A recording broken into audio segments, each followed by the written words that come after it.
जी बिस्मिल्लाहिर्रहमानिर्रहीम। जी बेटे, आवाज आ रही है अब आपको? वालेकुम अस्सलाम। आवाज आ रही है आपको बेटे मेरी? ओके। मैं खामोश था इसलिए कि वो आप यस मैम नो मैम हो रहा था, तो मैंने कहा शायद आपकी मैडम ऑनलाइन भी मौजूद है जिनकी आवाज मुझे समझ नहीं आ रही। चलो, तो आज आपकी रिवीजन धड़ाधड़ चल रही है ऑटोनॉमिक नर्वस सिस्टम की। उसमें सिंपैथोलिटिक्स, मतलब आखिरी 2 लेक्चर, एक आज होगा एक कल होगा, तो उसको हम थोड़ा सा देखेंगे। इसको हम एक तरफ कर देते हैं। जी, ये है एक ब्रॉडर सी क्लासिफिकेशन सिंपैथोलिटिक्स की। ठीक है, सिंपैथोलिटिक्स आप समझते हैं कि वो ड्रग्स जो कि सिंपैथोमाइमेटिक ड्रग्स का एड्रेनालिन, नॉर एड्रेनालिन, इनका चाहे वो एंडोजिनस हो या एक्सोजिनस हो, उनको रिवर्सिबली या इरिवर्सिबली ब्लॉक कर दें।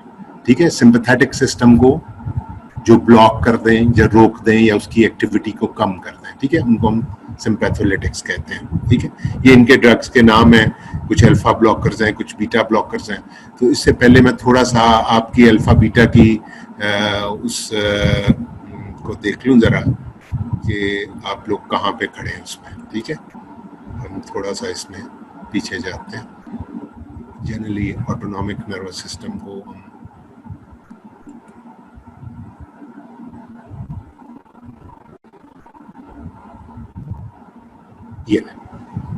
ये आपको ये बात समझ जानी चाहिए कि ऑटोनॉमिक नर्वस सिस्टम में या ऑटोनॉमिक नर्वस सिस्टम से रिलेटेड फार्माकोलॉजी को आप हाथ भी नहीं लगा सकते जब तक कि आपको सिंपैथेटिक नर्वस सिस्टम और पैरासिम्पैथेटिक नर्वस सिस्टम, इनकी बॉडी के अंदर प्लेसमेंट या इनके रिसेप्टर्स की प्लेसमेंट का कॉन्सेप्ट क्लियर नहीं होगा। अगर आपको मेडिसिन नहीं याद हो रही या कोई चीज समझ में नहीं आ रही, तो go back to this picture in your box. ठीक है, एवरीथिंग स्टार्ट्स फ्रॉम हियर।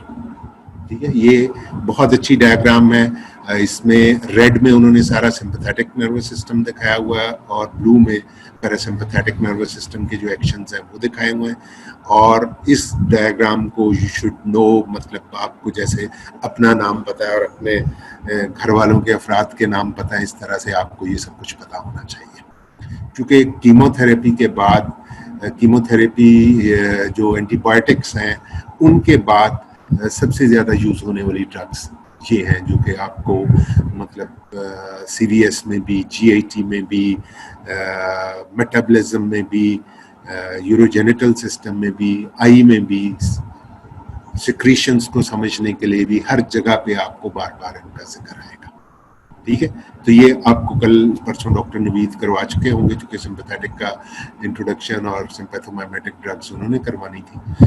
तो स्टिल अगर कोई इसके बारे में कोई क्वेश्चन है, मतलब आई के अंदर सिंपैथेटिक सप्लाई कौन सी होती, रेडियल मसल्स की। ठीक है, और उनके ऊपर कौन से रिसेप्टर्स होते हैं, अल्फा रिसेप्टर्स। ठीक है, चले रिसेप्टर पे हम बाद में गुफ्तगू कर लेते हैं। जो प्यूपल को कॉन्स्ट्रिक्ट करते हैं मसल्स, उनके ऊपर कौन से फाइबर्स होते हैं, उनके ऊपर पैरासिम्पैथेटिक फाइबर्स होते हैं। और रिसेप्टर्स कौन से होते हैं, मस्करेनिक रिसेप्टर्स होते हैं। इसी तरह से ट्रेकिया के ऊपर सिंपैथेटिक सिस्टम का इफेक्ट ये होता है कि उसकी डायलिटेशन होती, और पैरासिम्पैथेटिक सिस्टम का ये एक्शन होता है कि उसकी कॉन्स्ट्रिक्शन होती या ब्रोंकियोल्स की नैरोइंग होती। एड्रिनल मेडुला के ऊपर सिंपैथेटिक सिस्टम काम करता है और एपिनेफ्रिन और नॉर एपिनेफ्रिन की सिक्रीशन करवाता है। किडनी के ऊपर सिंपैथेटिक सिस्टम एक्ट करता है और रेनिन को रिलीज कराता है। ठीक है, और इसके ऊपर बीटा और अल्फा दोनों का थोड़ा थोड़ा इफेक्ट होता है, और बीटा 1 रेनिन की सिक्रीशन को इंक्रीज कराता है और अल्फा 1 डिक्रीज कराता है। इसकी डिटेल में जब हम रिसेप्टर्स में जाएंगे तो पाएंगे। इसी तरह यूरेटर और ब्लैडर्स के यहाँ पे सिंपैथेटिक सिस्टम डिट्रूसर को रिलैक्स करता है और कॉन्ट्रैक्ट करता है ट्राइगोन को और स्फिंक्टर को, ताकि फाइट फ्राइट फ्लाइट में आपको यूरिनेशन इज नो इशू। ठीक है, जबकि पैरासिम्पैथेटिक सिस्टम कॉन्ट्रैक्शन करता है डिट्रूसर की और रिलैक्सेशन करता है ट्राइगोन और स्फिंक्टर की। ठीक है, इसी तरह से हमारा डेफिकेशन रिफ्लेक्स भी और जीआईटी भी इसी तरह यूरिटर्स की तरह बिहेव करते हैं कि पैरासिम्पैथेटिक सिस्टम में वो रिलैक्स होते हैं, स्फिंक्टर्स एंड ऑल दैट। ठीक है। ये जेनिटिलिया के ऊपर लैक्रिमेशन, इसी तरह से सारी पैरासिम्पैथेटिक स्टिमुलेशन होती है, इसलिए जब एट्रोपिन या मस्करेनिक ब्लॉकर्स देते हैं तो ड्राइनेस हो जाती, ठीक है, यहाँ से चूंकि सिक्रीशंस की स्टिमुलेशन नहीं हो रही होती। इसी तरह से सिलेवरी ग्लैंड्स की सिक्रीशंस को वाटरी करता है पैरासिम्पैथेटिक सिस्टम और थिक और विस्कस करता है सिंपैथेटिक नर्वस सिस्टम। इसी तरह हार्ट के ऊपर डुअल सप्लाई होती, increase rate and increase contractility is effect of sympathetic system. Fight flight flight में you need a fast heart rate and powerful heart, ठीक है। और पैरासिम्पैथेटिक सिस्टम जब आप रिलैक्स कर रहे होते हैं तो हार्ट रेट भी डिक्रीज हो जाता है और कॉन्ट्रैक्टिलिटी भी डिक्रीज हो जाती है, और वहां पे मस्करेनिक रिसेप्टर्स इस काम को कर रहे होते हैं। गैस्ट्रोइंटेस्टाइनल सिस्टम में सिंपैथेटिक सिस्टम मोटिलिटी को डिक्रीज करता है और पैरासिम्पैथेटिक सिस्टम मोटिलिटी को इंक्रीज करता है। Blood vessels, skeletal blood vessels, ठीक है, उनकी डायलेटेशन जो है ये सिंपैथेटिक सिस्टम करता है। और कौन से रिसेप्टर्स होते हैं इसमें, आप में से कौन बताएगा? यही एक बात से मुझे सारा पैरासिम्पैथेटिक सिस्टम के नहीं, ब्लड वेसल्स के अंदर कौन से रिसेप्टर्स होते हैं, आप में से कौन बताएगा? चले मैं थोड़ा सा चेक भी कर लूँ कि इतनी सारी बातें मैं बता रहा हूँ कुछ आपने पहले भी पढ़ा हुआ कि नहीं, ठीक है। मुख्तलिफ सिस्टम्स चेक करते हुए हम वास्कुलर सिस्टम पे आए तो हमने कहा कि सिंपैथेटिक सिस्टम इनको कंट्रोल करता है। अब बताएं कि वहां पे कौन से रिसेप्टर्स होते हैं। Let me have a check कि आपने कल और परसों अल्फा 1, ओके, और स्केलेटल मसल्स में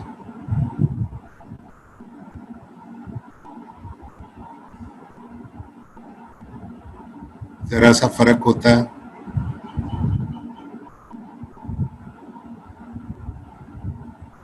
बीटा 2, शाबाश। ये थोड़ा सा आप लोग इसको, अभी हम रिसेप्टर्स पे आएंगे तो मैं इसको एलेबोरेट करूंगा, बस I just wanted to have a check कि आपको कितनी, हाँ, बीटा 2, ठीक है।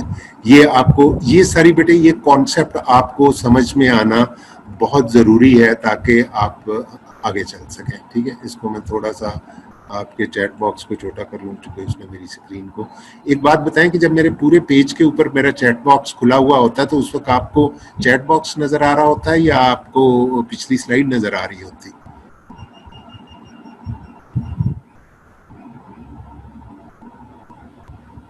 मसलन अगर मैं इसको थोड़ा सा एक्सपेंड करूं, नॉट टेल मी, अच्छा स्लाइड नजर आ रही होती। You never see chat box, okay okay okay okay, ठीक है ठीक है। सो इसलिए मुझे टेंशन नहीं होनी चाहिए क्योंकि मुझे ये था कि जब चैट बॉक्स खुला होता है तो आपको शायद स्लाइड नजर नहीं आती, ठीक है। अब हम नेक्स्ट स्लाइड के ऊपर मूव करते हैं। ये आपको ऑटोनॉमिक नर्वस सिस्टम का जनरल लेआउट के गैंग्लियन लेवल पे सिंपैथेटिक फाइबर्स हो या पैरासिम्पैथेटिक फाइबर्स हो या इनर्वेशन टू एड्रिनल मेडुला हो, तो गैंग्लियन पे तीनों जगह पे एसिटाइल कोलिन सिक्रीट होती है। और यहाँ पे कौन से रिसेप्टर्स होते हैं? क्विकली साथ साथ मेरे साथ चला करो, जो बात मैं पूछूं क्विकली बता दिया करो ताकि हम आगे चलें उसके ऊपर, ठीक है। यहाँ पे कौन से गैंग्लियन में कौन से रिसेप्टर्स होते हैं? क्विकली बेटे बताओ ना जल्दी आगे। निकोटीन, ओके, निकोटिनिक रिसेप्टर्स होता है, ओके। उसके बाद हम सिंपैथेटिक नर्वस सिस्टम में पोस्ट गैंग्लियोनिक फाइबर जो है वो नॉरएपिनेफ्रिन सिक्रीट करते हैं और parasympathetic post ganglionic fibre acetylcholine secrete करते हैं, ठीक है। ये कॉन्सेप्ट आपका बिल्कुल क्लियर होना चाहिए। और उसके बाद एड्रिनल मेडुला पे जाके वो वाले फाइबर्स खत्म होते हैं, ये छोड़ देंगे आपको अपने जनरल, मुझे अंदाजा हो गया कि आपको समझ है। ये वाली बात कितने लोग मुझे बताएंगे कि ऑल एड्रीनर्जिक रिसेप्टर्स, ये आपको बिल्कुल क्लियर होना चाहिए कि all adrenergic receptors alpha and beta हो या कोलिनर्जिक मस्करेनिक रिसेप्टर्स हो M1 एंड M2, ठीक है। Adrenergic receptors alpha and beta, cholinergic muscarinic receptors M1 and M2, they are all G protein coupled transmembrane receptors, ठीक है। आपसे कोई कहीं पे किसी ड्रग के रिसेप्टर्स के ऊपर बारे में पूछ लेता है कि वहां पे कौन सी प्रोटीन होती, कौन सा सेकंड मैसेंजर होता है, कौन सा इफेक्टर होता है, तो कोई भी MCQ उसके ऊपर आ सकता है। आपको ये बात बिल्कुल क्लियर होनी चाहिए कि all adrenergic receptors and muscarinic receptors, cholinergic muscarinic, not nicotinic, muscarinic receptors। ये चूंकि निकोटिनिक रिसेप्टर्स के आगे आयन चैनल्स और वो और चीजें होती, यहाँ पे हम सिर्फ मस्करेनिक और एड्रीनर्जिक रिसेप्टर्स डिस्कस कर रहे हैं। बीटा 1, बीटा 2, बीटा 3 में स्टिमुलेटरी जी प्रोटीन होती है। ये सब जी प्रोटीन कपल्ड रिसेप्टर्स हैं।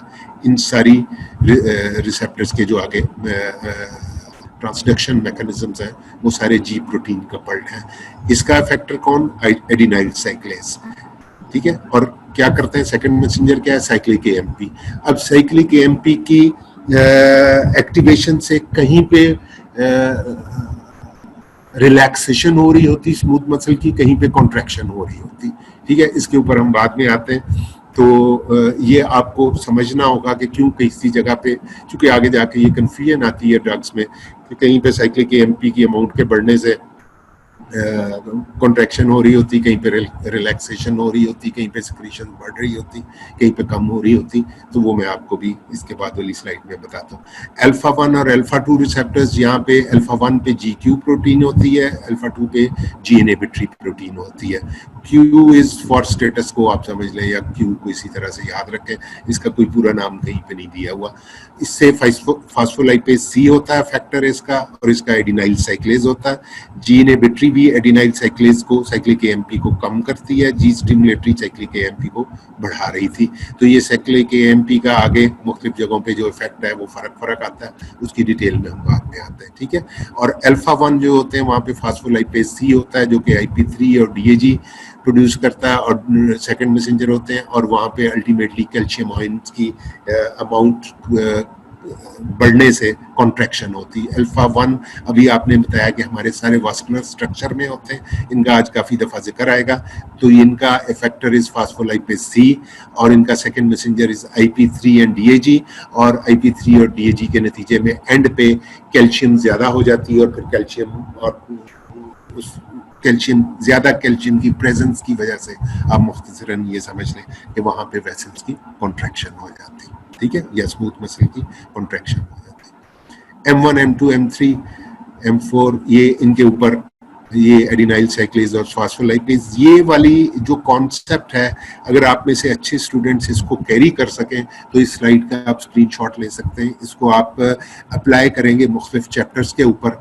तो आई डोंट एग्जैक्टली रिमेंबर कि मैंने डायग्राम किस बुक से ली थी या खुद डेवलप की थी, लेकिन ये चूंकि जब मैं खुद पढ़ा करता था तो मुझे थोड़ी सी कंफ्यूजन फैक्टर्स की और सेकंड मैसेंजर्स की हुआ करती थी, उसके लिए मैंने ये स्लाइड बनाई थी। Once you get a good grip on this diagram, आपको बहुत सारी चीज़ें जो कि आम स्टूडेंट्स को आगे जाके कन्फ्यूजन्स होती हैं, वो मतलब M1, M3 और M2, M4 ये इनका फ़र्क कि ये इनका मीडिएटर या इफेक्टर जो है वो फास्फोलाइपेज C है, और ये IP3 और DAG के थ्रू काम करते हैं और अल्टीमेटली कैल्शियम आयंस की अमाउंट को चेंज करते हैं, और ये एडिनाइल साइक्लेज के थ्रू काम करते हैं और साइक्लिक एएमपी की अमाउंट को डिक्रीज करते हैं। ये कॉन्सेप्ट आपको आगे जाके सब्जेक्ट को समझने में और कहीं पे आगे चैप्टर को पढ़ते हुए या कोई कंफ्यूजन हो, कहीं पे रिलैक्सेशन हो रही, कहीं पे कॉन्ट्रैक्शन हो रही, कहीं पे सिक्रीशन ज्यादा हो रही, कम हो रही, तो you should refer back to this diagram या दिस लेआउट, ताकि आपको पता हो कि ये क्या कर रही है एग्जैक्टली और ये क्या कर रही है एग्जैक्टली, ठीक है। और इसी तरह से बीटा 1 और अल्फा 1 और अल्फा 2 इनका आपस में डिफरेंस, इनके सेकंड मैसेंजर्स का, और ये क्या आगे जाके करता है, ठीक है। इसका स्क्रीनशॉट ले लें और इसको याद रख लें।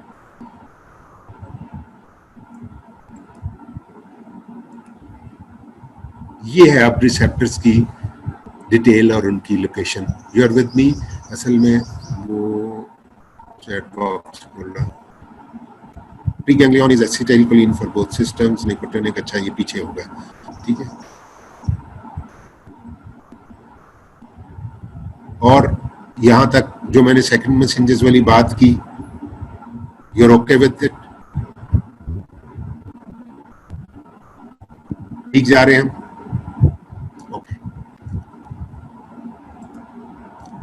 ये देखें बेटे, दूसरी अहम बात ऑटोनॉमिक नर्वस सिस्टम की, जिससे आपको सीवीएस भी सारा समझने में मदद मिलेगा, प्रोस्टेट भी समझने में मदद मिलेगी, वो आपको ये वाली बात, ये वाली डायग्राम, ये भी you should know it by heart. जिस तरह से आपको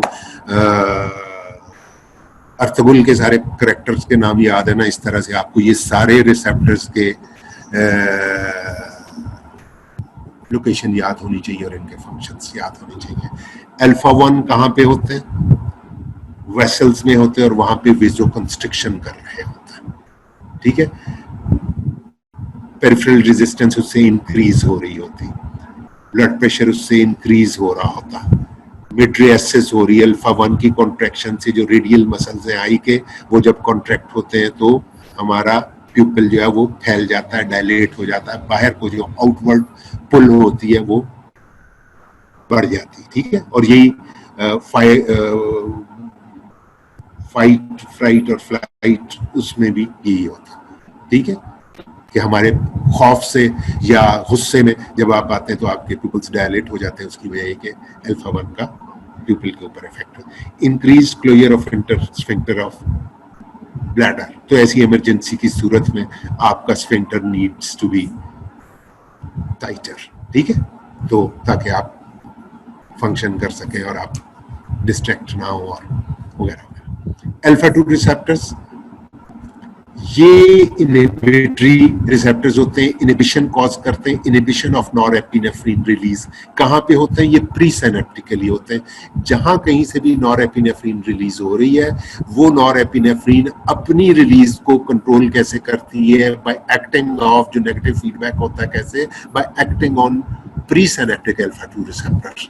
तो अगर कोई हम ड्रग ऐसी दे जो कि प्री सिनेप्टिकली जाके रिसेप्टर्स के ऊपर, अल्फा रिसेप्टर्स के ऊपर काम करे, अल्फा 2 रिसेप्टर्स के ऊपर काम करे, तो वो क्या करती? उस सिंपैथेटिक आउटफ्लो को कम कर देती। वो किसी भी किस्म के फीडबैक को मतलब इग्नाइट कर देती, नेगेटिव फीडबैक को इनहिबिशन कर देती, एसिटाइलकोलिन की रिलीज की, इनहिबिशन कर देती इंसुलिन की रिलीज की। तो आप इस बात को याद रखें कि प्री सिनेप्टिकली जो नेगेटिव फीडबैक सिस्टम है वो अल्फा 2 रिसेप्टर्स की स्टिमुलेशन से रिलेटेड है। जहां कहीं पे आप अल्फा 2 को स्टिमुलेट करेंगे, वहां पे आपका सिंपैथेटिक डिस्चार्ज जो है वो कम हो जाएगा। ओके, वहां पे सिक्रीशन, अगर एसिटाइलकोलिन है तो एसिटाइलकोलिन की सिक्रीशन कम हो जाएगी, इंसुलिन है तो उसकी सिक्रीशन कम हो जाएगी। और अगर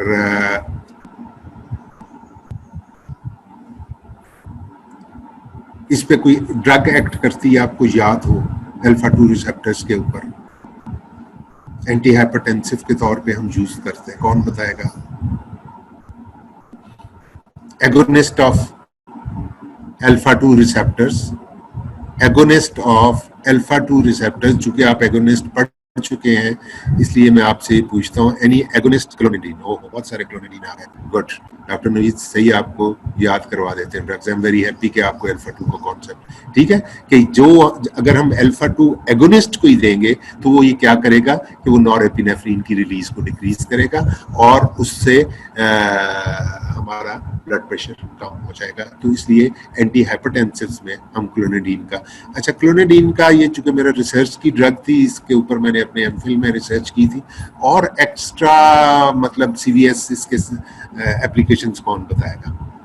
क्लोनिडीन सीवीएस एंटी हाइपरटेंसिव के अलावा इसके क्या क्या यूज? एनीबॉडी?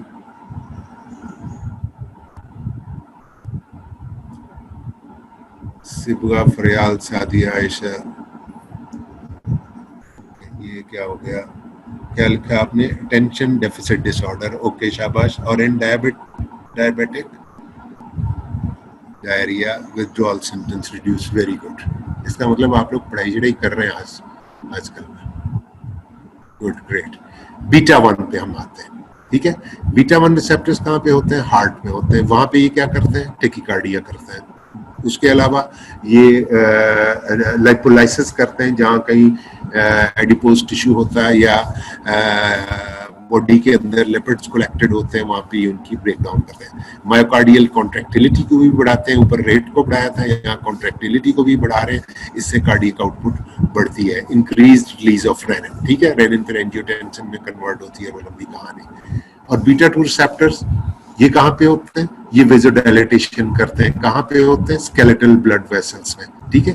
तो इनकी स्टिमुलेशन से, तो जब हम इनको ब्लॉक करेंगे तो क्या होगा कि वहां पे अगर कोई ऐसी ड्रग देंगे, चले उसके ऊपर मैं बाद में आता हूँ, क्योंकि अभी हम एपिनेफ्रिन रिवर्सल पढ़ेंगे तो उसमें इस वेजोडाइलेटेशन का जिक्र आएगा। पेरिफेरल रेजिस्टेंस डिक्रीज हो जाएगी। ब्रोंकाई में स्मूथ मसल्स यहाँ पे बहुत जबरदस्त इनका एक्शन है कि ये ब्रोंकाई को डायलेट कर लेते हैं, तो इसलिए सॉल्ब्यूटामॉल, टर्ब्यूटालिन, वो सारी ड्रग्स जो हैं बीटा 2 स्टिमुलेंट हैं और वो हम इस्तेमाल में यूज करते हैं ब्रोंको डायलेटरी इफेक्ट के लिए, ठीक है। मसल और लिवर में ग्लाइकोजिनोलाइसिस करते हैं, ब्रेक डाउन करते हैं ग्लाइकोजन की, ठीक है, ग्लूकोज की ब्रेक डाउन करते हैं और energy provide, increase release of glucagon और रिलैक्स यूट्राइन स्मूथ मसल्स, ठीक है। स्मूथ मसल ऑफ यूट्रस को भी उन्होंने रिलैक्स किया, ब्रोंकाई के स्मूथ मसल्स को भी रिलैक्स किया और स्केलेटल मसल्स की, ब्लड वेसल्स के स्मूथ मसल को भी इन्होंने डायलेट किया।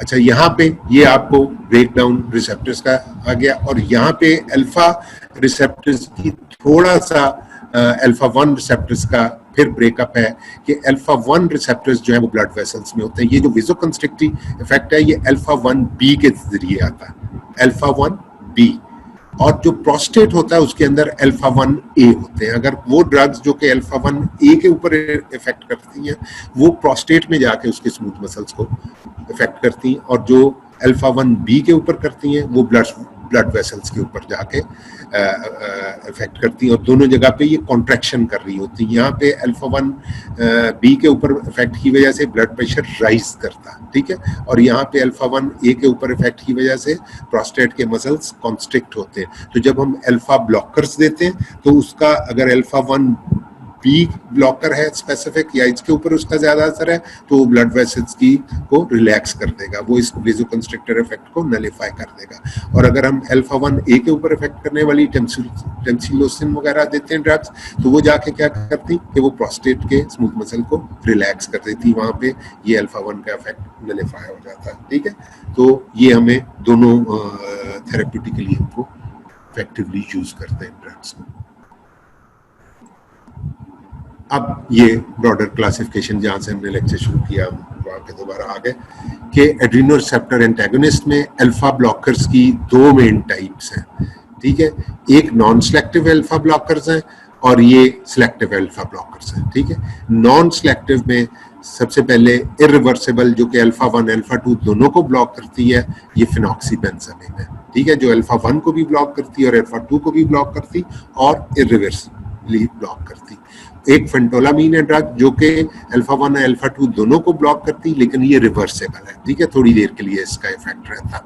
और ये दोनों ड्रग्स हम क्या कब यूज करते हैं, ये जो फियोक्रोमोसाइटोमा एक एड्रिनल ग्लैंड का ट्यूमर है जिसमें बहुत ज्यादा कैटेकोलामीन्स रिलीज हो रही होती और उसमें बहुत शदीद किस्म की हाइपरटेंशन हो रही होती, उसके अंदर अगर थोड़ी देर के लिए यूज करना हो तो हम ये यूज करते हैं, और प्रोलॉन्ग इफेक्ट के लिए यूज करना हो तो फिनॉक्सीबेंजामिन करते हैं। उसके अलावा रेनॉल्ड्स फिनोमेना और भी वेसल्स के वो डिसऑर्डर जिनमें वेजोस्पास्टिक जो डिजीजेस होती हैं कि वेसल्स जो है वो एक हार्डनिंग उनकी सॉर्ट ऑफ हो जाती है, स्पैज में चली जाती, तो उसको या फ्रॉस्ट बाइट होती है बहुत हाई अल्टीट्यूड पे, बहुत इंतहाई जब सर्दी में इस किस्म की वेस्कुलर डिसऑर्डर्स हो जाते हैं तो उनमें हम इन ड्रग्स को यूज करते हैं। और ये जो स्पेसिफिक अल्फा ब्लॉकर्स हैं इनमें ये अल्फा 2 सिलेक्टिव भी ब्लॉकर है यूएनबीन, इसका कोई सेक्सुअल डिसफंक्शन में कोई रोल है थोड़ा सा, लेकिन वो भी इतना वेरीफाइड नहीं है, इसलिए ये रिस्क ना ही ले तो बेहतर है।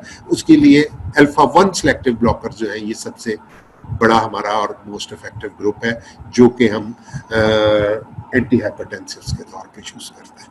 मोनोथेरेपी के तौर पे ये नहीं दिए जाते, अकेले नहीं दिए जाते हैं, आमतौर पे कॉम्बिनेशन थेरेपी का ये पार्ट होते हैं, but they are very effective group of drugs. इनके ऊपर अभी हम डिटेल में डिस्कशन करेंगे तो इनके हम इफेक्टिवनेस भी देखेंगे और इनसे जो रिलेटेड एडवर्स इफेक्ट्स हैं उनका भी जिक्र करेंगे। तो अगर आप अल्फा ब्लॉकर्स में से सबसे अहम ग्रुप मुझसे पूछें तो उनमें से अल्फा 1 सिलेक्टिव, ठीक है, प्रेजोसिन, ट्रेजोसिन वगैरह वगैरह। ठीक है। और इसी में वो जो प्रोस्टेट के ऊपर एक्ट करते हैं वो भी अल्फा 1 के अंदर ही आते हैं। टेंसिलोसिन वगैरह वो अल्फा 1A के ऊपर एक्ट करते हैं, ये प्रेजोसिन अल्फा 1B के ऊपर एक्ट करती है। तो अल्फा 1 ब्लॉकर सबसे अहम ग्रुप है अल्फा ब्लॉकर्स में से। फिनॉक्सीबेंजामीन भी पढ़ लें, इंटरेस्टिंग है कि चूंकि वो अल्फा 1 पे भी करती है, अल्फा 2 पे भी करती है, तो वो उसके कुछ और कार्डियक इफेक्ट्स हैं, टेकिकार्डिया वगैरह, ये वो उसके ऊपर जो उसका इफेक्ट है वो अलग से मेंशन्ड है। ये हम डिटेल में डिस्कशन करते हैं। अल्फा 1 ब्लॉकर से आज करेंगे और फिनॉक्सीबेंजामीन और फेंटोलामीन भी करेंगे। और जो बीटा ब्लॉकर्स हैं उसमें भी नॉन सेलेक्टिव बीटा ब्लॉकर्स की प्रोटोटाइप इज प्रोप्रेनोलॉल, आपको पता है, जो कि बहुत वाइडली यूज ड्रग है और एंजाइटी से लेके पता नहीं एंटी हाइपरटेंसिव और एंटी एंजाइनल और पता नहीं कहाँ कहाँ पे इसका रोल है, और कहीं कहीं पे कंट्रोवर्शियल भी हो जाती है चूंकि नॉन सेलेक्टिव है। अस्थमा वगैरह के पेशेंट्स को काफ़ी ये नुकसान इसका हो जाता है चूंकि वहाँ पे हमें बीटा स्टिमुलेशन चाहिए होती है। तो जब हम नॉन सेलेक्टिव ब्लॉकर किसी और वजह से देते हैं तो वहाँ पे हमारी ब्रोंकोकंस्ट्रिक्शन हो जाती है। ठीक है, ये बीटा 1 सिलेक्टिव एटिनोलॉल वगैरह, ये मतलब जब हमें सिर्फ कार्डियक इफेक्ट लेने हैं और यूट्रस को और लंग्स को बचाना है बीटा ब्लॉकिंग इफेक्ट से, तो उसे हम कार्डियो सिलेक्टिव, बीटा 1 सिलेक्टिव को हम कार्डियो सिलेक्टिव भी कहते हैं। एटिनोलॉल वगैरह सारे इसको फॉल करते हैं। ठीक है, ये हम कल करेंगे। और ये बिटॉक्सामीन है, ये बीटा 2 सिलेक्टिव है, बीटा 2 सिलेक्टिव ब्लॉकर। इसका कोई खास मतलब क्लिनिकल यूज नहीं है, इसलिए इसको भूल भी जाए, लेकिन नाम अगर कभी कोई पूछ ही लेता है तो आपको आना चाहिए। तो बीटा 1 सिलेक्टिव में 3-4 ड्रग्स हैं, उनके नाम हम डिस्कस करेंगे, और नॉन सिलेक्टिव में 2-4 जो ड्रग्स हैं हम डिस्कस करेंगे। ठीक है, तो आज का हमारा टॉपिक है अल्फा ब्लॉकर्स। ठीक है, कल हम करेंगे बीटा ब्लॉकर्स।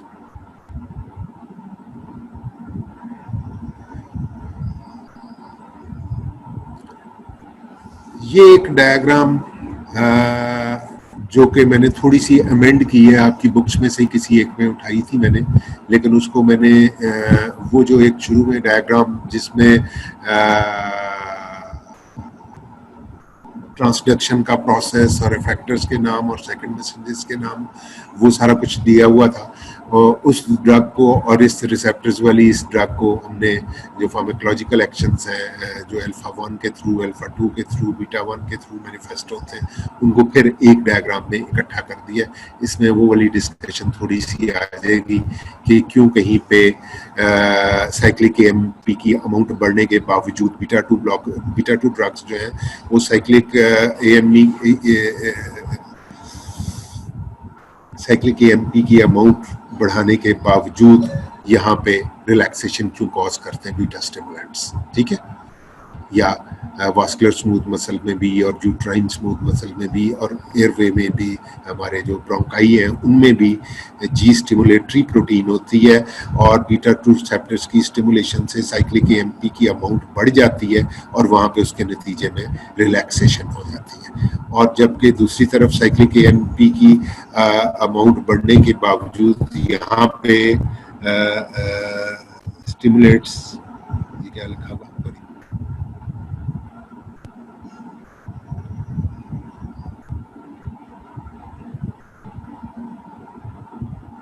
मेरी स्क्रीन यहाँ से कुछ खराब है इसलिए उसको पढ़ नहीं पा रहा, रिफ्लेक्शन सी आ रही। ओके, और यहाँ पे आप देखें कि यहाँ पे साइक्लिक एएमपी की अमाउंट बढ़ने के बावजूद डायलेटेशन हो रही, यहाँ पे भी रिलैक्सेशन हो रही। और अभी यहाँ पे हम थोड़ा सा देखते हैं,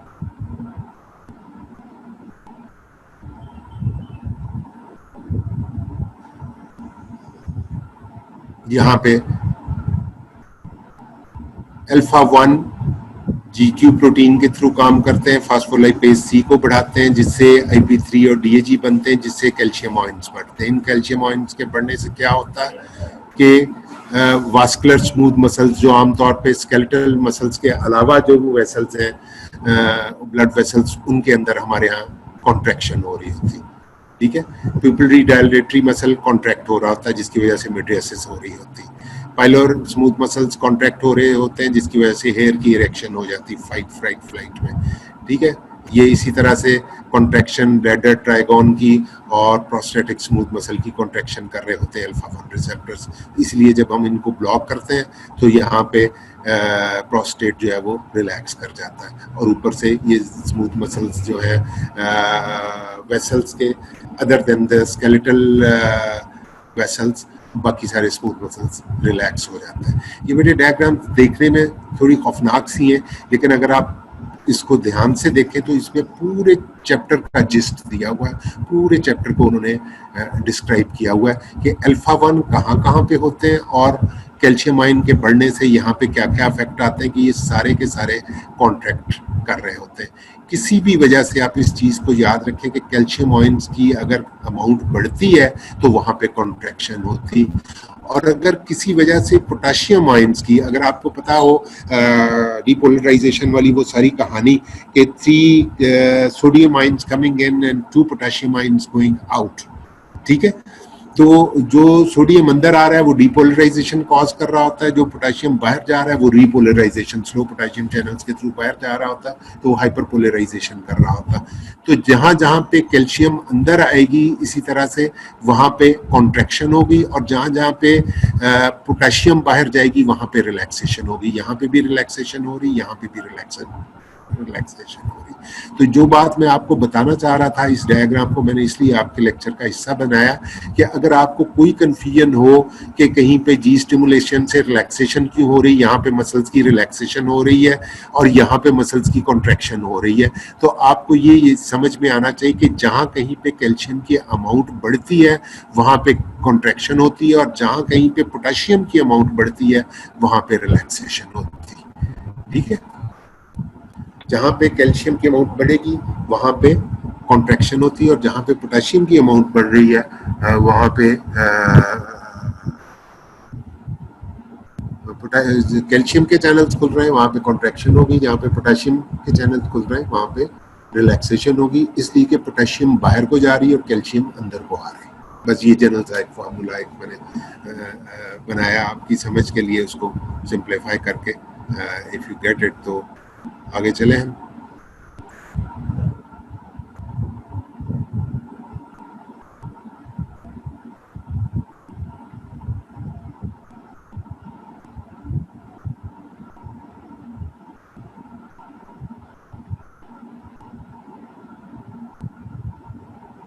ये अल्फा ब्लॉकर्स के ऊपर हम आ गए। अब आज जो हमारा मेनली टॉपिक था कि अल्फा ब्लॉकिंग ड्रग्स, ये सारी की सारी ओरली भी दी जा सकती, पैरेंटरली भी दी जा सकती, ठीक है।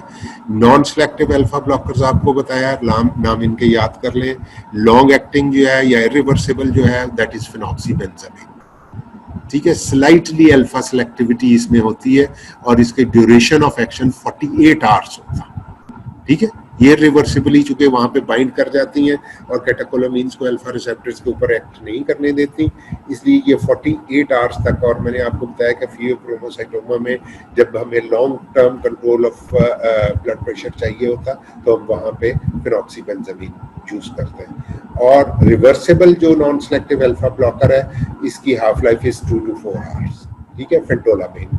तो इन दोनों को आपको याद रखना चाहिए। फेनॉक्सीबेंजामीन का नाम बड़ा है तो वो याद रख लें कि वो लॉन्गर, उसका नाम लंबा है तो लॉन्गर ड्यूरेशन ऑफ एक्शन है, फेंटोलामीन का नाम छोटा है तो इसका शॉर्टर ड्यूरेशन ऑफ एक्शन है। और ये भी फियोक्रोमोसाइटोमा में जब आपको शॉर्ट टर्म कंट्रोल चाहिए होता है सर्जरी के लिए तो उस ऑपरेटिव प्रोसीजर के लिए आमतौर पर इसको यूज करते हैं। या आप इतना याद रखें कि फियोक्रोमोसाइटोमा में short term selective alpha 1 blockers half life 8 to 14 hours, 8 to 24 hours, प्रेजोसिन है, डॉक्साजोसिन है, टेराजोसिन है, ठीक है। ये अल्फा 1 बी सब टाइप बी, अल्फा 1 की सब टाइप बी, प्रेजोसिन, डॉक्साजोसिन, टेराजोसिन, ये तीनों एंटी हाइपरटेंसिव्स के तौर पे यूज होते हैं। क्योंकि alpha 1 B is found in the smooth muscles of blood vessels other than the skeletal muscle vessels, ठीक है। स्केलेटल मसल्स के अलावा चूंकि वहां पे बीटा 2 रिसेप्टर्स होते हैं, बाकी जो जनरली सप्लेक्निक वेसल्स हैं, ये जो हमारी जीआईटी के इर्द-गिर्द हैं, जो फाइट फ्लाइट में गैर जरूरी वेसल्स होती हैं जो इन्वॉल्व नहीं होती डाइजेशन के इर्द गिर्द होती हैं और हमारी लार्जर वेन्स में होती हैं. These are alpha 1 B type of receptors और उनके ब्लॉकर्स कौन से हैं? Prazosin, doxazosin and terazosin. और ये कहाँ पे होते हैं? ये alpha 1 A receptor subtype जो है ये प्रोस्टेट में होते हैं. Tamsulosin, alfuzosin and silodosin. इनको लिख के याद करना आसान है, जुबानी इनको.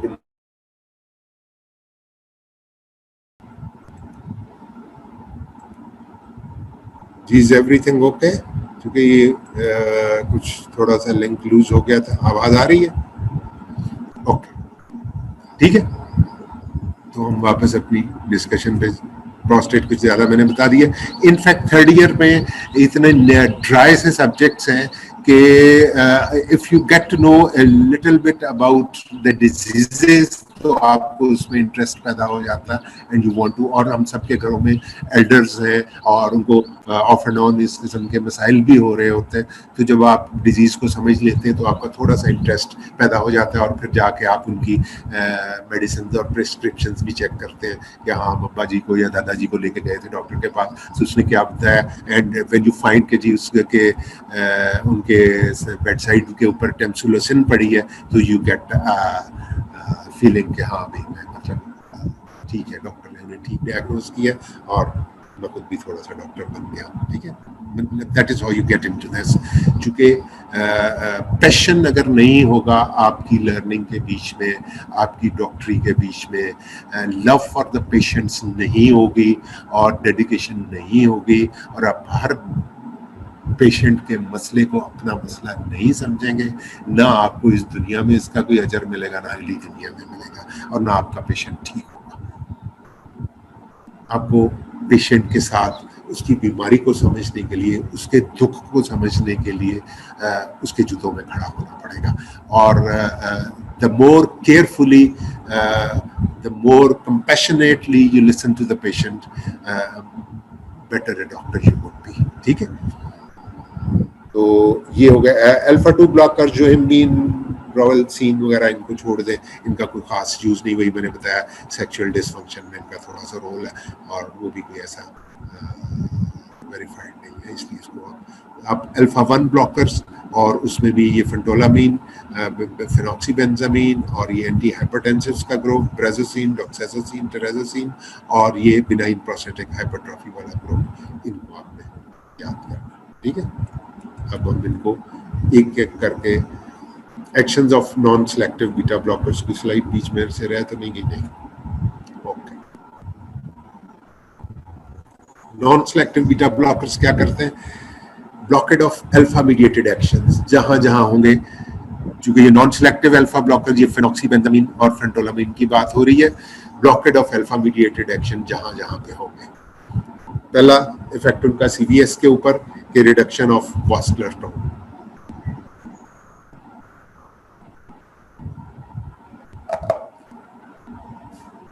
जिससे ब्लड प्रेशर कम हो जाएगा. ठीक है, दूसरा बैरोरिसेप्टर रिफ्लेक्स. जब ब्लड प्रेशर फॉल होगा तो क्या होगा कि इंटरनल जो आपका सिक्योरिटी मैकेनिज्म है वो इग्नाइट हो जाएगा. बैरोरिसेप्टर्स के जरिए हायर सेंटर्स को मैसेज पहुंचेगा कि जी ब्लड प्रेशर बंदे का फॉल कर रहा है, तो इमीडिएटली वहां से सिंपैथेटिक डिस्चार्ज होगा और जिससे टैकीकार्डिया आ जाएगा. ठीक है, तो इसको हम बैरोरिसेप्टर रिफ्लेक्स मीडिएटेड टैकीकार्डिया कहते हैं. चूंकि ये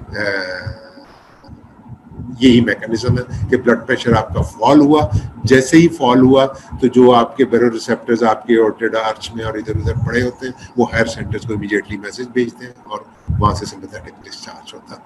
एक्सैचुरेटेड tachycardia due to alpha 2 blockade. अब फेंटोलामीन और फेनॉक्सीबेंजामीन क्या करती कि ये अल्फा 2 ब्लॉकेड भी करती है. ठीक है, तो अल्फा 2 की के जो एगोनिस्ट थे वो सिंपैथेटिक डिस्चार्ज को कम कर रहे थे. ठीक है, जो सर्कुलेटिंग कैटेकोलामीन्स हैं उन कैटेकोलामीन्स की या एपिनेफ्रीन या नॉरएपिनेफ्रीन की क्वांटिटी को किस तरह से कंट्रोल किया जाता है? Through negative feedback mechanism. वो ऑटोमेटिकली हो रहा होता है कि circulating norepinephrine reaches the alpha 2 receptors और अल्फा 2 रिसेप्टर चूंकि इनहिबिटरी होती है वो सिंपैथेटिक डिस्चार्ज को कम कर देते हैं। तो इसलिए इधर से जो बैरोरिसेप्टर्स ने मैसेज ऊपर भेजा था उसके नीचे में, उसके नतीजे में एक्सैचुरेटेड किस्म का टैकीकार्डिया नहीं होता, इसलिए कि नेगेटिव फीडबैक मैकेनिज्म भी काम कर रहा है। लेकिन नॉन सेलेक्टिव बीटा ब्लॉकर्स जो है, सॉरी अल्फा ब्लॉकर्स जो है, फेनॉक्सीबेंजामीन और फेंटोलामीन, ये जाके उन अल्फा 2 रिसेप्टर जो कि नेगेटिव फीडबैक को कंट्रोल कर रहे होते हैं, जो कि सिंपैथेटिक डिस्चार्ज को कम कर रहे होते हैं, जो कि नॉरएपिनेफ्रिन एपिनेफ्रिन की रिलीज को कंट्रोल कर रहे होते हैं, ये चूंकि उनको भी इनहिबिट कर देते हैं, लिहाजा uninhibited release of norepinephrine causes accentuated tachycardia. ठीक है, ये बात आपको समझ आ गई।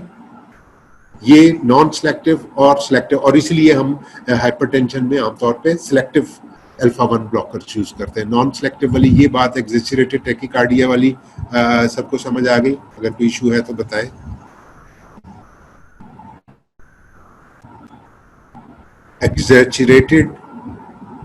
एक्सैचुरेटेड टैकीकार्डिया क्यों होता है, अपने लफ्जों में बताओ।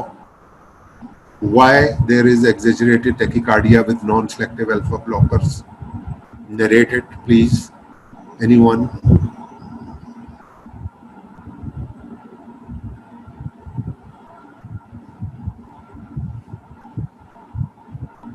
शेख साहब के टाइगर्स कहाँ गए? एक इमरान खान के टाइगर्स हैं, एक शेख साहब के टाइगर्स हैं, जो सारे अभी सीना में भरे हुए हैं, जो ऑनलाइन क्लासेस में कहीं नजर नहीं आते। अहमद, आप बताओ बेटे कि एक्सैचुरेटेड टैकीकार्डिया क्यों होता है नॉन सेलेक्टिव बीटा ब्लॉकर्स में? अहमद खालिद।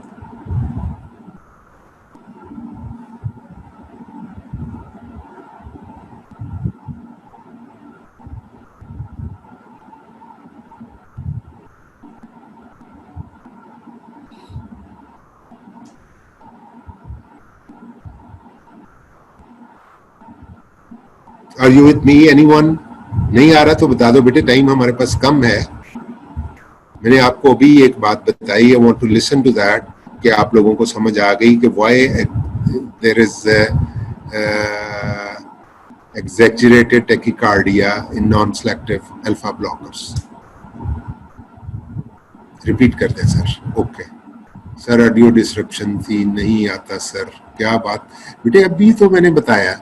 आप इस बात को समझ लो कि ये हमने ऊपर कहा कि सीवीएस में रिडक्शन ऑफ वास्कुलर टोन की वजह से सारे चूंकि ब्लड वेसल्स, जो स्केलेटल मसल्स की ब्लड वेसल्स होती हैं, उनके अलावा जो बाकी ब्लड वेसल्स होती हैं, उन सारों में अल्फा रिसेप्टर्स होते हैं, और एपिनेफ्रिन और एपिनेफ्रिन के इफेक्ट के तहत, जिन्हें हम कैटेकोलामीन्स कहते हैं, कैटेकोलामीन्स इफेक्ट के तहत वहां पे ब्लड प्रेशर राइज कर रहा होता है। तो जब हम ब्लॉकर्स देते हैं तो ब्लड प्रेशर ड्रॉप हो जाता है, इसलिए कि अल्फा मीडिएटेड जो कॉन्ट्रैक्शन होती है स्मूथ मसल की, वो खत्म हो जाती है। ठीक है, और जब ब्लड प्रेशर फॉल करता है तो उसके नतीजे में बैरोरिसेप्टर्स एक्टिवेट हो जाते हैं, जो कि हमारी ऑर्टिड आर्च में होते हैं, कैरोटिड साइनस में भी होते हैं, कि वो ऊपर इमीडिएटली मैसेज भेजते हैं कि ब्लड प्रेशर फॉल हो रहा है, तो वहां से सिंपैथेटिक डिस्चार्ज होता है, जो कि टैकीकार्डिया कॉज करता है। ठीक है, तो जब भी किसी भी सिचुएशन में एकदम से ब्लड प्रेशर फॉल करे तो वहां पे टैकीकार्डिया हो जाता है। ये मैकेनिज्म होता है उसका, जो आपको मैं बता रहा हूँ कि बैरोरिसेप्टर रिफ्लेक्स के थ्रू। ठीक है, और इन alpha blockers, non selective alpha blockers में ये टैकीकार्डिया बहुत ज्यादा होता है, क्योंकि इस टैकीकार्डिया को कंट्रोल कौन सी चीज कर रही होती, वो अल्फा 2 स्टिमुलेशन। क्योंकि जब कैटेकोलामीन ज्यादा हुई तो उन्होंने ऊपर अल्फा 2 की भी स्टिमुलेशन प्री सिनेप्टिकली कर दी, जिससे नेगेटिव फीडबैक मैकेनिज्म एक्टिवेट हो गया और उसने कैटेकोलामीन की रिलीज को कंट्रोल कर लिया। लेकिन चूंकि हमने ये नॉन सेलेक्टिव अल्फा ब्लॉकर्स हैं, तो वहां पे अल्फा 2 भी ब्लॉक हो गया, जो नेगेटिव फीडबैक को कंट्रोल कर रहा था, तो उसकी वजह से ज्यादा catecholamines would be there and tachycardia would be exaggerated, ज्यादा टैकीकार्डिया होगा अल्फा 2 ब्लॉकेड की वजह से। अल्फा 2 की स्टिमुलेशन से सिंपैथेटिक डिस्चार्ज कम हो रहा था, अल्फा 2 की ब्लॉकेड की वजह से सिंपैथेटिक डिस्चार्ज ज्यादा हो जाएगा, नेगेटिव फीडबैक जो है वो बंद हो जाएगा। तो इसलिए जो टैकीकार्डिया होगा वो एक्सैचुरेटेड होगा with phentolamine and phenoxybenzamine as compared to selective alpha 1 blockers. बात समझ आई?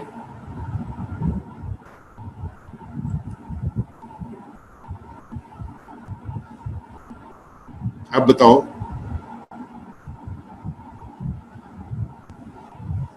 Alpha 2 blocker, so vasodilatation, drop in blood. Alpha 2 blockers नहीं बेटे, अल्फा 1 ब्लॉकर की वजह से वेजोडाइलेटेशन हुई, drop in blood pressure, reflex tachycardia. ये अल्फा 1, ये शाज़मीन आपने अल्फा 2 क्यों लिखा है बेटे? अल्फा 1 ब्लॉकेज की वजह से, अल्फा 1 ब्लॉकर की वजह से वेजोडाइलेटेशन हुई, ड्रॉप इन ब्लड प्रेशर हुआ, फिर रिफ्लेक्स टैकीकार्डिया हुआ। और वो रिफ्लेक्स टैकीकार्डिया ज्यादा क्यों हुआ? चूंकि अल्फा 2 ब्लॉकेड की वजह से सिंपैथेटिक डिस्चार्ज बढ़ गया। अल्फा 2 एगोनिस्ट जो थे वो सिंपैथेटिक डिस्चार्ज को कम करते थे, क्लोनिडीन आपने अभी पिछले चैप्टर में बताया, ठीक है। और जिसपे आपने मेरे से शाबाश भी ली कि अल्फा 2 स्टिमुलेशन से सिंपैथेटिक डिस्चार्ज कम हो गया। तो जब अल्फा 2 ब्लॉक हो गया तो सिंपैथेटिक डिस्चार्ज बढ़ जाएगा, और वो सिंपैथेटिक बढ़ा हुआ सिंपैथेटिक डिस्चार्ज जो है would lead to more tachycardia, accentuated tachycardia. Decreased vascular tone causes decreased blood pressure, causes reflex tachycardia, then exaggerated reflex tachycardia due to alpha blockade. बेटे alpha 2 blockade लिखो ना, पूरी बात लिखो। alpha 1 blockade caused vasodilatation, drop in blood pressure, reflex tachycardia because sympathetic discharge increases because of blockage of alpha 2. ये पूरा आपने आपने कंप्लीट नहीं किया सेंटेंस कि क्यों सिंपैथेटिक डिस्चार्ज इंक्रीज हो जाएगा, ब्लॉकेज ऑफ अल्फा 2 की वजह से, ठीक है। और इसको बेटे जरा आराम से बैठ के सोचना। अभी तो टाइम थोड़ा शॉर्ट है, मैं इतना टाइम आपको दे नहीं सकता कि इस पे हम मजीद सोच समझ करें, या मेरे पास फैसिलिटी नहीं कि मैं डायग्राम बना के आपको नेगेटिव फीडबैक उसका दिखाऊं। लेकिन इसको बैठ के सोचना ये बड़ी आसान सी बात है जो हम बात कर रहे थे। दूसरी चीज है एपिनेफ्रिन रिवर्सल, इसको भी समझ लें कि और तीसरी चीज है ऑर्थोस्टैटिक हाइपोटेंशन, ठीक है, कि रिडक्शन ऑफ वास्कुलर टोन की वजह से ये सारी ड्रग्स जो है ये ऑर्थोस्टैटिक हाइपोटेंशन करती हैं। और ये अल्फा ब्लॉकर्स चाहे वो नॉन सिलेक्टिव हो या सिलेक्टिव हो, उनमें एक फिनोमिना होता है जिसको हम फर्स्ट डोज फिनोमिना कहते हैं, कि जैसे ही हम अल्फा ब्लॉकर्स देते हैं और वो सारी बॉडी के अंदर जो वेसल्स की टोन जब कम होती है और ब्लड प्रेशर फॉल करता है, तो वो पेशेंट उसको चूंकि एंटिसिपेट नहीं कर रहा होता तो वो कोलैप्स कर जाता है। उसका ब्लड प्रेशर फॉल करने की वजह से वो ये सर्कुलेटरी शॉक में फॉर ए वाइल चला जाता है। लेकिन जैसे ही वो गिरता है, सुपाइन पोजीशन में आता है, तो उसकी दोबारा ब्लड की सर्कुलेशन हायर सेंटर तक पहुंच जाती है, और उसकी वो सिनकोपी उसको कहते हैं, जो ब्लड प्रेशर एकदम से फॉल करे और हायर सेंटर्स में या अपर एरियाज ऑफ द बॉडी या दिमाग को ब्लड की सप्लाई कम हो जाए और बंदा बेहोश होकर गिर जाए, इसको सिनकोपी कहते हैं हम। तो ये एक इफेक्ट है अल्फा 1 ब्लॉकर्स की फर्स्ट डोज के साथ आमतौर पे हो जाता है। इसलिए हम जब भी किसी को एंटी हाइपरटेंसिव इफेक्ट के लिए अल्फा ब्लॉकर्स देते हैं तो उसको थोड़ी डोज से शुरू करते हैं और रात के वक्त देते हैं ताकि पेशेंट लेटा रहे और उसको उठना ना पड़े। तो ऑर्थोस्टैटिक हाइपोटेंशन का मतलब ये होता है कि बंदा बैठा हुआ जब उठ के खड़ा होता है तो एकदम से चूंकि वेज़ोडाइलेटेशन हुई होती, वो वीनस पुलिंग होती, दिमाग तक ब्लड पहुंचता नहीं है, तो वो गिर पड़ता है। लेकिन जैसे ही वो गिरता है तो वो उसकी सर्कुलेशन हायर सेंटर तक दोबारा पहुंचती है और वो फिर उठ के बैठ जाता है। लेकिन उस गिरने की वजह से उसको चोट लग सकती है, उसको नुकसान हो सकता है, ठीक है। इसको हम ऑर्थोस्टैटिक हाइपोटेंशन कहते हैं। And first dose of alpha blocker usually causes it, ठीक है। इसको फर्स्ट डोज फिनोमेना भी कहते हैं। एपिनेफ्रिन रिवर्सल क्या है ये मैं आपको इससे अगली स्लाइड में दिखाता हूं कि आप सिर्फ एपिनेफ्रिन किसी को अगर दें तो उससे क्या होता है, उससे उसका ब्लड प्रेशर बढ़ता है। और अगर किसी ने, और ये ब्लड प्रेशर क्यों बढ़ता है, अल्फा के ऊपर उसके इफेक्ट की वजह से, अल्फा रिसेप्टर्स के ऊपर उसके इफेक्ट की वजह से जो उसकी वेसल्स होती हैं बॉडी की, उनकी वास्कुलर टोन बढ़ जाती है और उसका ब्लड प्रेशर बढ़ जाता है, ठीक है। सिस्टोलिक बढ़ जाता है और डायस्टोलिक जरा सा कम हो जाता है, चूंकि एपिनेफ्रिन की वजह से बीटा 2 स्टिमुलेशन भी हो रही होती है और स्केलेटल मसल्स की अंदर वेज़ोडाइलेटेशन थोड़ी सी होती, तो उसका सिस्टोलिक ब्लड प्रेशर बढ़ जाता है और डायस्टोलिक जरा सा कम हो जाता है किसी भी पेशेंट को अगर आप एपिनेफ्रीन दें तो। और अगर ये एपिनेफ्रीन देने से पहले आपने उसको अल्फा ब्लॉकर दिया हुआ है, प्रेजोसिन दिया हुआ है या फेंटोलामीन दिया हुआ है या फिनॉक्सीबेंजामीन दिया हुआ है, तो क्या होता है कि ये जो प्रेशर इफेक्ट आना होता है, जो ब्लड प्रेशर राइज करना होता है वास्कुलर टोन के बढ़ने की वजह से, अब चूंकि आपने अल्फा ब्लॉकर दिया हुआ है इसलिए वो वास्कुलर टोन जो सिस्टोलिक इफेक्ट आ रहा होता है वो आता ही नहीं है, और ये ब्लड प्रेशर बढ़ने की बजाय बीटा 2 स्टिमुलेशन वाला इफेक्ट चूंकि अपनी जगह पे कायम है, तो सिस्टोलिक ब्लड प्रेशर भी कम हो जाता है और डायस्टोलिक तो पहले ही कम है, तो ब्लड प्रेशर राइज करने की बजाय ब्लड प्रेशर फॉल कर गया। तो इसको हम कहते हैं कि जो एपिनेफ्रीन का इफेक्ट था वो रिवर्स हो गया, यानी जो कि ब्लड प्रेशर को उसे बढ़ाना चाहिए था उसकी बजाय ब्लड प्रेशर कम हो गया। इसको हम एपिनेफ्रीन रिवर्सल फिनोमेना या डेल्स फिनोमेना भी कहते हैं। ठीक है, alpha adrenergic blockers reverse the vasoconstrictive action of epinephrine. This is epinephrine reversal. आपको याद रहेगी, क्योंकि हमें बहुत सारी कंडीशंस ऐसी होती हैं जहां पे हम पेशेंट को पहले अल्फा ब्लॉकर्स दे रहे होते हैं, उसको फियोक्रोमोसाइटोमा या उसको कोई और डिजीज है जिसकी वजह से उसको हम एंटी हाइपरटेंसिव दे रहे हैं, फिर अचानक वो शॉक में चला जाता है और हमें उसको एपिनेफ्रीन देनी पड़ती है उसको शॉक से निकालने के लिए। तो होता क्या है कि एपिनेफ्रीन से जो उसका ब्लड, हम तो उसको शॉक से निकालना चाह रहे हैं और उसके ब्लड प्रेशर को बढ़ाना चाह रहे हैं, लेकिन उसका ब्लड प्रेशर बढ़ने की बजाय ब्लड प्रेशर उसका कम हो जाता है। इसको कहते हैं कि एपिनेफ्रीन का इफेक्ट रिवर्स हो गया, इसलिए कि पहले वो पेशेंट को हमने अल्फा ब्लॉकर दिया हुआ था। अल्फा ब्लॉकर्स की मौजूदगी में एपिनेफ्रीन का वेसोकंस्ट्रिक्टिव इफेक्ट जो है वो वेसोडाइलेटरी इफेक्ट में चेंज हो जाता है। क्यों? क्योंकि अल्फा को आपने ब्लॉक कर दिया, वेसोकंस्ट्रिक्शन जहां से आनी थी, और बीटा 2 इफेक्ट जो उसके स्केलेटल मसल्स के अंदर होते हैं, वो बीटा 2 इफेक्ट उसका पहले वाला जो था वो कायम रहा, तो उससे नेट इफेक्ट ये आ गया। इसको हम एपिनेफ्रीन रिवर्सल कहते हैं कि ऊपर को जाने की बजाय ये कर्व नीचे को चला गया। ये बात सबको समझ आ गई? प्लीज, एपिनेफ्रीन रिवर्सल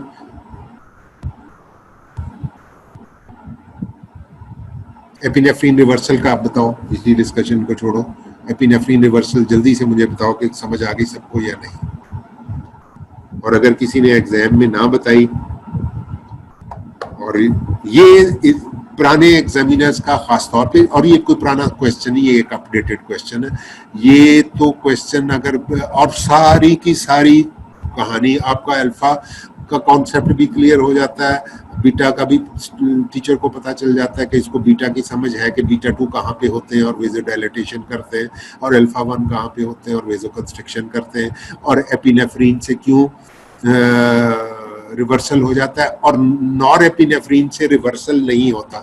इसकी वजह कौन बताएगा मुझे कि नॉर एपिनेफ्रीन से रिवर्सल क्यों नहीं होता? बहुत सारे एग्जामिनर सिर्फ इतना सा ही वाइवा लेते हैं, वो एक बच्चे से एपिनेफ्रीन रिवर्सल पूछते हैं, उसकी वजह पूछते हैं, और फिर पूछते हैं कि एपिनेफ्रीन से जो रिवर्सल हुआ था वो नॉर एपिनेफ्रीन से क्यों नहीं आता। डज नॉट एक्ट, हम सारा था आपने बताया, वेरी गुड। चूंकि नॉर एपिनेफ्रीन बीटा 2 के ऊपर इफेक्ट नहीं करती, इसलिए ये इफेक्ट उसका जो है वो नहीं आ रहा होता, ये इफेक्ट पहले ही मौजूद नहीं होता और ये इफेक्ट भी मौजूद नहीं होता, लिहाजा वो स्ट्रेट लाइन बन जाती। मैं उसकी भी डायग्राम मेरा ख्याल है मैंने यहाँ पे रखी थी एपिनेफ्रीन रिवर्सल की, कि ये देखें एपिनेफ्रीन के साथ तो ये अनट्रीटेड था, ये अल्फा से ट्रीट हुआ तो ये नीचे को आ गया। ठीक है, नॉर एपिनेफ्रीन के साथ क्या हुआ कि जो अल्फा वाला इफेक्ट आ रहा था वो अल्फा को हमने ब्लॉक कर दिया, तो वो थोड़ा सा इफेक्ट आ गया। तो हम ये कहेंगे कि नॉर एपिनेफ्रीन से जो वेसोकंस्ट्रिक्शन थी दैट इज नॉट मार्क्ड, वो रिलेटिवली स्ट्रेट लाइन ही हो गई और अल्फा इफेक्ट भी बहुत कम हो गया, और बीटा के ऊपर तो उसका पहले ही इफेक्ट नहीं था। ठीक है, नॉर एपिनेफ्रीन के साथ ये होगा। और अगर आइसोप्रिनालिन के साथ आइसोप्रिटेरिनॉल के साथ भी उन्होंने दिखा दिया। इस डायग्राम को आप आधा घंटा तक देखते रहे तो आपकी आधी ऑटोनॉमिक नर्वस सिस्टम आपका रिवाइज हो जाएगा। यहाँ पे आइसोप्रेनालिन, चूंकि उन्होंने अल्फा ब्लॉकर के साथ भी पहले ट्रीट कर दिया और आपको सिखाने के लिए और आपकी समझ को बेहतर रखने के लिए उन्होंने बीटा ब्लॉकर भी यहाँ पे दे दिया कि आइसोप्रेनालिन चूंकि करती ही बीटा के ऊपर इफेक्ट है और आइसोप्रेनालिन का ये इफेक्ट है कि वो बीटा स्टिमुलेशन की वजह से ब्लड प्रेशर को या वास्कुलर टोन को कम कर रही है, लेकिन जब आप बीटा ब्लॉक कर देंगे तो आइसोप्रेनालिन का कोई इफेक्ट नहीं आएगा यहाँ पे, ठीक है। एपिनेफ्रीन में ये हुआ जब आपने अल्फा ब्लॉक किया तो ये रिवर्स हो गया, ठीक है, और जब आपने बीटा ब्लॉक किया तो अल्फा अपनी जगह पे रहा और बीटा की जो नीचे को आने वाली बात थी वो ये वाला जो डिप्रेशन था वो यहाँ पे खत्म हो गया। और नॉर एपिनेफ्रीन के ऊपर चूंकि सिर्फ अल्फा वाला इफेक्ट होता है और अल्फा को जब आप ब्लॉक करेंगे तो अल्फा वाली ये वेजोकंस्ट्रिक्शन कम होकर इतनी सी रह जाएगी और बीटा के ऊपर उसका कोई इफेक्ट नहीं है, लिहाजा यहाँ पे स्ट्रेट लाइन रहेगी। This is a very good diagram. ये आई डोंट रिमेम्बर के कौन सी बुक से है, क्योंकि जब मैं लेक्चर तैयार कर रहा होता हूँ तो एक पागलपन सवार होता है, I don't keep the record के ये आई डोंट नो कि कैटसन में है ये या लिपनकॉट में है, but this is a very good diagram. ये आपकी बीटा 2 स्टिमुलेंट्स की भी और एपिनेफ्रीन की भी और नॉर एपिनेफ्रीन की भी और एपिनेफ्रीन और नॉर एपिनेफ्रीन का डिफरेंस भी ये आपको सब बता देगी। मैंने आपको जो लेक्चर के शुरू में कहा था कि अगर आप ये और डायग्राम्स और मतलब एपिनेफ्रीन रिवर्सल के थ्रू आप सारी ऑटोनॉमिक नर्वस सिस्टम को समझ सकते हैं। तो ये हम इस डिस्कशन को ज़्यादा ये क्या है, alpha receptors on the blood vessels causes the increase in blood pressure. When we give alpha blockers, their effect is reverse, cause the decrease in blood pressure. इसको हम epinephrine, Fariyal you're very right, इसको हम epinephrine reversal कहते हैं। शाबाश, ठीक है। अब हम स्लाइडों में पता नहीं कहाँ से कहाँ निकल गए, यहाँ पे आ गया, ठीक है। तो ये एग्जैजरेटेड टैकीकार्डिया, अगर मुझे याद रहा तो मैं ये 2 क्वेश्चन तो आपके टेस्ट में भी डालूंगा आपको, मतलब ये दोनों बातों की बिल्कुल समझ होनी चाहिए। Why do we get exaggerated tachycardia with non selective alpha blockers? अगर मैंने पेपर बनाया तो आई वुड लव कि मैं ये 2 क्वेश्चन जरूर आपके पेपर में डालूं। और एपिनेफ्रीन इन रिवर्सल क्या होता है, ठीक है। Actions of selective beta 1 blockers, ठीक है। नॉन सेलेक्टिव का हमने पढ़ लिया। Blockade of alpha 1 is more than alpha 2, ठीक है। ये प्योर सिलेक्टिविटी नहीं होती, बिल्कुल कोई एक्सक्लूजन नहीं हो रही कि जी अल्फा 1 सिलेक्टिव ब्लॉकर है तो वो बीटा 2 पे इफेक्ट नहीं करेंगे, वो बीटा 2 पे भी थोड़ा सा इफेक्ट करते हैं, लेकिन मेनली उनका इफेक्ट एफिनिटी जो है वो अल्फा 1 के लिए होती है। सीवीएस के effect reduction of vascular tone, decrease in blood pressure, baroreceptor reflex mediated tachycardia, less tachycardia as there is no alpha 2 blockade। जो ऊपर exaggerated tachycardia due to alpha 2 blockade हो रहा था वो यहाँ पे नहीं है, इसलिए selective drugs का advantage ये है कि we don't get exaggerated tachycardia, ठीक है। एपिनेफ्रीन रिवर्सल उसी तरह से होता है जिस तरह से नॉन सेलेक्टिव बीटा ब्लॉकर्स में हो रहा था, उसी तरह से एपिनेफ्रीन रिवर्सल प्रेजोसिन के साथ भी होता है। और आर्थोस्टैटिक हाइपोटेंशन जो मैंने आपको बताया फर्स्ट डोज फिनोमेना, या वैसे भी आर्थोस्टैटिक हाइपोटेंशन इन जो लोग यूज कर रहे हो अल्फा ब्लॉकर्स उनके अंदर होती है वीनस पूलिंग की वजह से, वास्कुलर टोन के कम होने की वजह से। जब वो बैठे हुए से खड़े होते हैं या लेटे हुए से उठ के खड़े होते हैं तो उनका ब्लड प्रेशर फॉल कर जाता है। Relaxation of smooth muscles of prostate, ठीक है। ये प्रोस्टेट के अंदर चूंकि अल्फा 1 ए रिसेप्टर्स होते हैं तो उनकी वजह से प्रोस्टेट के मसल्स रिलैक्स होते हैं। मैंने बताया कि प्रोस्टेट के मसल्स के रिलैक्स होने की वजह से वहाँ पे पैसेज बन जाता है, रेजिडुअल वॉल्यूम कम रह जाता है, यूरेथ्रल ओपनिंग तक यूरिन की एक्सेस बढ़ जाती और वॉइडिंग या passing of urine becomes easier for the people of that age, ठीक है। तो ये पहले प्रोस्टेट की हमारे पास ट्रीटमेंट सिर्फ यही होती थी कि हम ट्रांसयूरिथ्रली अप्रोच करके हम प्रोस्टेट को कुरच के तो उसको पैसेज बनाया करते थे और वो सारा कुछ चलता था, विच वॉज वेरी पेनफुल। और उसके बाद फिर कैथेटर पास करना पड़ता है और बहुत दिनों तक बूढ़े लोग आपने हॉस्पिटल्स में देखा होगा वो बेचारे यूरिनरी बैग हाथ में पकड़ के फिर रहे होते थे। अब ये अल्फा 1 ब्लॉकर्स की वजह से बहुत सारे लोग उस ट्रॉमा से बच गए और काफ़ी सारे लोगों में ये कोई 3-4 महीने तक ये थेरेपी देनी पड़ती है, और अगर हम अल्फा ब्लॉकर्स देते रहें टेंसिलोसिन वगैरह पेशेंट्स को, तो बहुत सारे पेशेंट्स में this is a very effective treatment for benign prostatic hypertrophy. ठीक है, ये हमने स्लाइडें डिस्कस कर ली। क्लिनिकल यूजेस ऑफ इनके अल्फा ब्लॉकर्स में टाइम देख लूँ ज़रा कितने मिनट हमारे पास है मजीद। टाइम इज ऑलमोस्ट ओवर, ये तो 1:05 हो गए। तो चले हम कल इसको इंशाल्लाह विल कंटिन्यू द डिस्कशन। और मेरे बाद चूंकि कोई और किसी का लेक्चर नहीं था इसलिए किसी ने तंग भी नहीं किया, बट ओके हम क्लिनिकल यूजेस कल क्विकली हमने ऑलमोस्ट पढ़ लिए हुए सारे, तो कल हम क्लिनिकल यूजेस इनके डिस्कस करेंगे और फिर बीटा ब्लॉकर्स में चले जाएंगे।